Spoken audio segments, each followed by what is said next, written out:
This is Mr. MegaManFan. Like, share, comment, and subscribe. You know all the things to do. Continuing our Worth It series, we're going to look at something that was only $15, but if you own a Famicom, it might be worth way more than that to you. And what we have inside is a Famicom to NES controller adapter that plugs in through the expansion slot. So I'm going to demonstrate that to you, and hopefully for those of you who want a solution to playing games without being tethered to the cords that are very short on the built-in Famicom controllers, this might help you out. Stay tuned. Now, just for fun, I've procured two different types of controllers to try this with. We have the dog bones style that came with the top-loading NES console, which ironically enough is a little more like the Famicom in the way carts load. And I've also got this aftermarket Mega Man style controller, which had two different leads on it, an NES one and a USB one, so you could use it with a computer or your console. So we'll try both, but the first thing you have to do is make the expansion slot available by taking off that little protective piece. And we've got to get the adapter out of the bag, like so. And we have to plug it in, like so.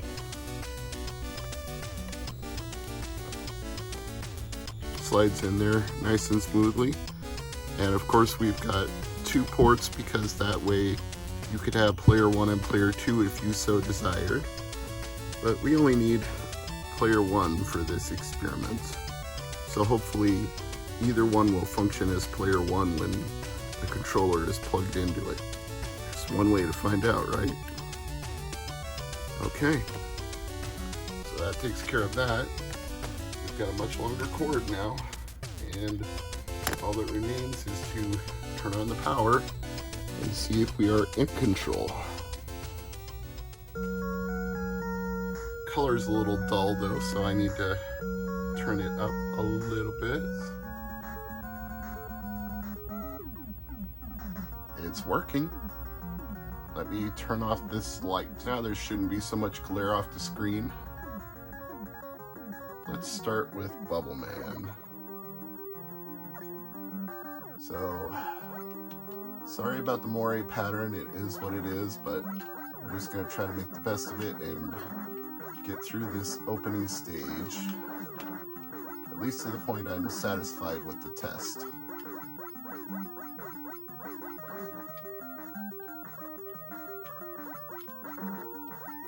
we got to deal with this big frog making all these little frogs.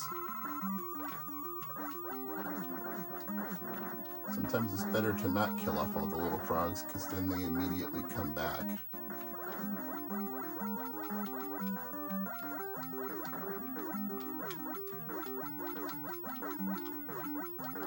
There we go.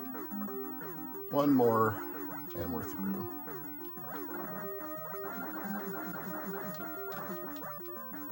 Alright, time to hit the platforms. 1, 2, 3, 4, 5. Done. Okay. Now the next question I have is, can we swap controllers on the fly? Guess there's one way to find out, right? I'm gonna pull out this dog bone controller. Oh, whoops. I shouldn't do that while I'm still getting hit. That's inadvisable.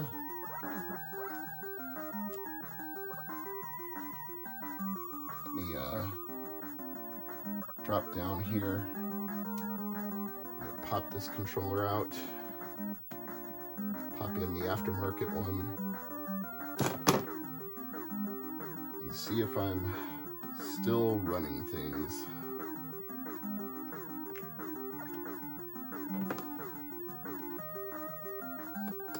Okay, we've got the Mega Man controller to play Rockman,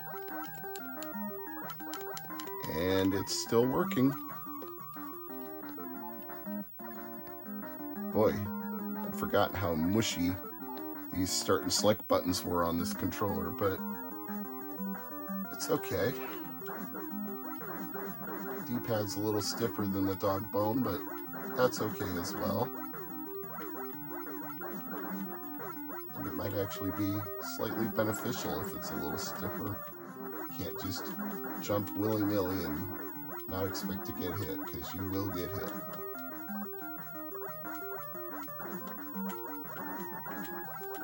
Got to jump with precision and not just go flying into it.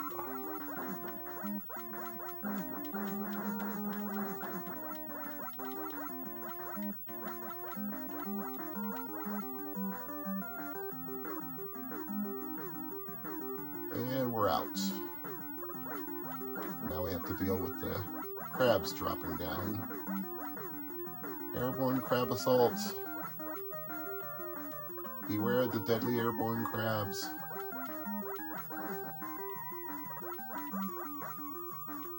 And at last we reach the boss. Should beat him on the second, because now I've got full health.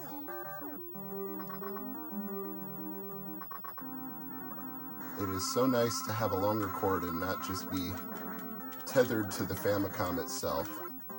I would actually call this, no pun intended, game-changing. I literally don't think you could play Famicom better than this.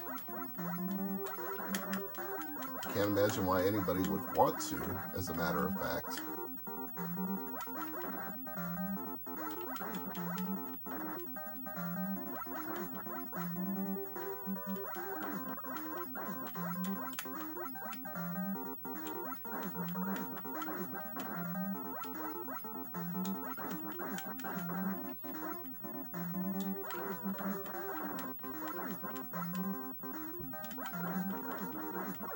There we go.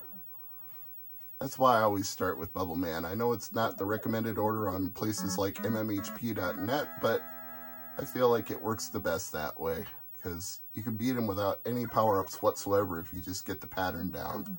And then you can use his weapon against Heat Man, and then you're off to the races from there. So, wow, this adapter really is the bee's knees, because you can swap controllers on the fly.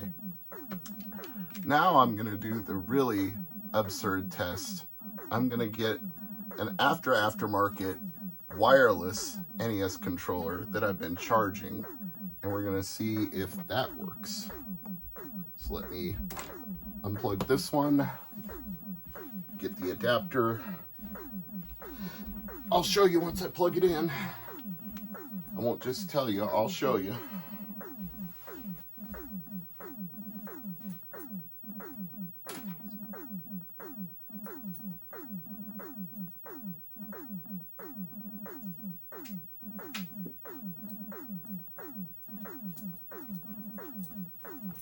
This is one that a lot of people use with things like the analog NT Mini Noir, but you can use it with any NES that has those NES controller ports. So you could even use it on something like a Retron if you wanted to. But let me plug this in and we'll go for a wireless experience. Hopefully, as long as it recognizes it. It does. Okay, now this is the ultimate. As far as I'm concerned, you're not going to get better than a completely untethered controller. And the D-pad is better on this 8-bit dough than on any of the others that I've used. And the buttons are super comfortable and responsive. So I'm calling this a big time win. I feel like I could actually do the floating platforms of this stage, even though it's a wireless controller. I feel like I have enough finesse to be able to handle it. As long as I don't die before I get to them, which is always a possibility.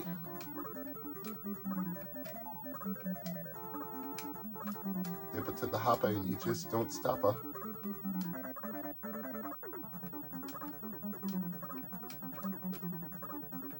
Alright.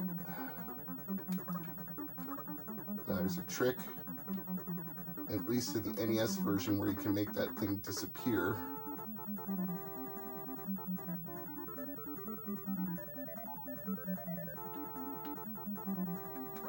But it doesn't seem to be working, so I'll switch to the bubble lid and get rid of it. Even though that's wasting bubble lead that I want for Heatman later, I'll take that chance. Anyway, I'm just going to stop here because I could play this all day. I mean, it's in my name, Mr. MegaManFan, right? So, like, share, comment, and subscribe. You know all the things to do. And as always, thank you for watching.